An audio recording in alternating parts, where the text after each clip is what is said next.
नमस्ते। कहानियाँ दिल की में आपका एक बार फिर से स्वागत है। हर प्रेम कहानी का अंत वो खुशी खुशी साथ में रहने लगे से नहीं होता। कुछ कहानियाँ उसके आगे बढ़ती हैं और कभी कभी उनका अंत उतनी खुशियों भरा नहीं होता। आज की हमारी कहानी कुछ ऐसी ही प्रेम कहानी पर है। तो चलिए शुरू करते हैं आज की कहानी, जब प्यार भी दौलत के साथ चला गया। राजीव मल्होत्रा उन लोगों में से था जिनकी हंसी कभी कमरे को रौनक से भर देती थी। उसके पास दक्षिण भारत में बुटीक होटल्स की एक चेन थी, लग्जरी एसयूवीज और ऐसे वीकेंड जो अक्सर बिना प्लान के घूमने में बीतते थे। उसकी पत्नी मेघा उसके साथ हर सफ़र में थी। उनका प्यार कॉलेज में शुरू हुआ और जिंदगी भर का साथ बन गया। लोग उन्हें परफेक्ट कपल कहते थे। कभी देर रात की ड्राइव, कभी घर पर हंसी ठिठोले और कभी दोस्तों के लिए बनाए गए व्लॉग्स, सब कुछ किसी फिल्म की तरह लगता था। लेकिन हर कहानी में एक मोड़ आता है। राजीव ने एक नया होटल प्रोजेक्ट शुरू किया, लेकिन कानूनी पचड़ों में फंसकर वो डील रुक गई। फिर कोविड आया और लॉकडाउन हुआ। होटल्स खाली हो गए, कर्ज बढ़ता गया। एक एक करके कारें बिक गई, घर गिरवी रखना पड़ा और एम्प्लॉइज़ की सैलरी तक डिले होने लगी। पैसों के साथ साथ रिश्ते भी फिसलने लगे। शुरुआत में मेघा ने हिम्मत दिखाई, लेकिन जल्द ही उसके लहजे में ठंडक आ गई। हर बात शिकायत बन गई, हर खाना एक ताना। तुमने कुछ ज़्यादा ही बड़ा सोच लिया। मुझे पहले ही शक था उस प्रॉपर्टी और प्रोजेक्ट पर। मैं ऐसी ज़िंदगी नहीं जी सकती। जिस घर में कभी हंसी गूंजती थी, अब वो खामोशी से भरा और तलखी से भरा हुआ था। राजीव ने लेकिन हार नहीं मानी। कंसल्टिंग का काम किया, रात में फूड डिलीवरी तक की, बस घर चलाने के लिए। लेकिन मेघा के लिए ये सब काफ़ी नहीं था। एक सुबह बिना झगड़े के, बिना आंसू के, वो अपना बैग पैक कर चली गई। मैं कुछ दिन मम्मी पापा के घर जा रही हूँ। मैं अब और ऐसे नहीं रह सकती। राजीव ने इसका कुछ जवाब नहीं दिया, बस दरवाजे की तरफ देखा और देखा कैसे वो अपने साथ सिर्फ कपड़े नहीं बल्कि रिश्ते का आखिरी टुकड़ा भी लेके चली गई। अगले 3 साल राजीव ने अकेले गुजारे। एक छोटे से किराए के 1 बेडरूम फ्लैट में रहकर, कभी कभी दिन में सिर्फ एक बार खाना खाकर उसने अकेले सोना और खामोशी में जीना सीख लिया था।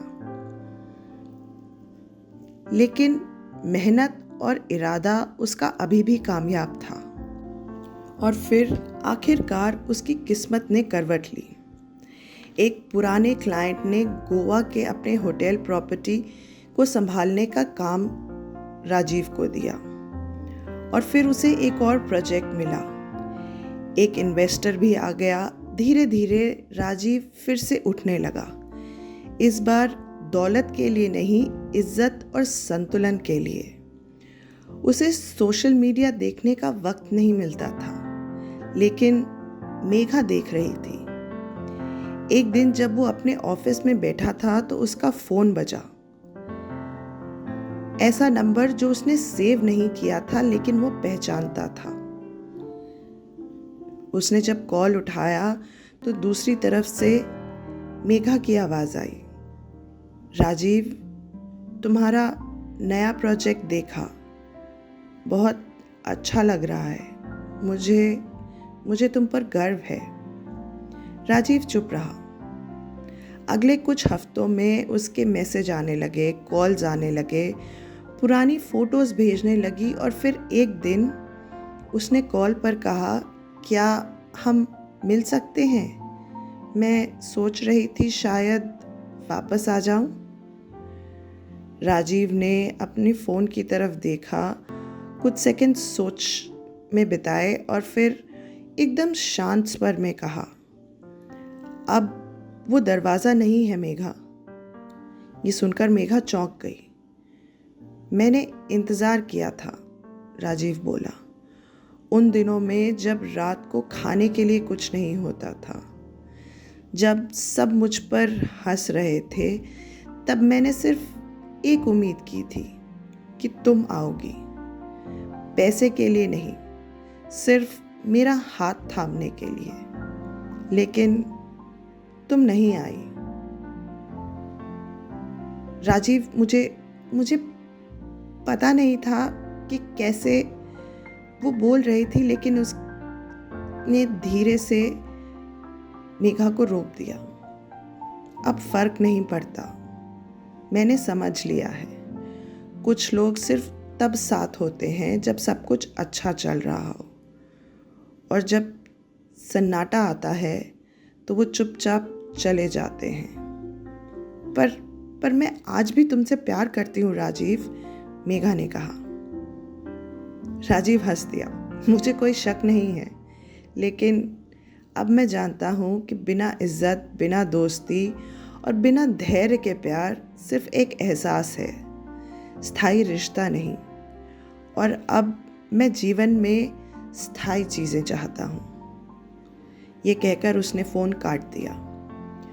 उस रात राजीव अपने नए फ्लैट के बालकनी में, जो सी फेसिंग था, अकेला बैठा था। लेकिन वो तन्हा नहीं था। उसने मुस्कुराते हुए खुद को टोस्ट किया, सफलता के लिए नहीं, बल्कि जिंदा रहने और खुद को पहचानने की ताकत के लिए। आशा है आपको हमारी आज की कहानी पसंद आई होगी। कमेंट्स में ज़रूर बताइएगा ये आपको कैसी लगी। धन्यवाद।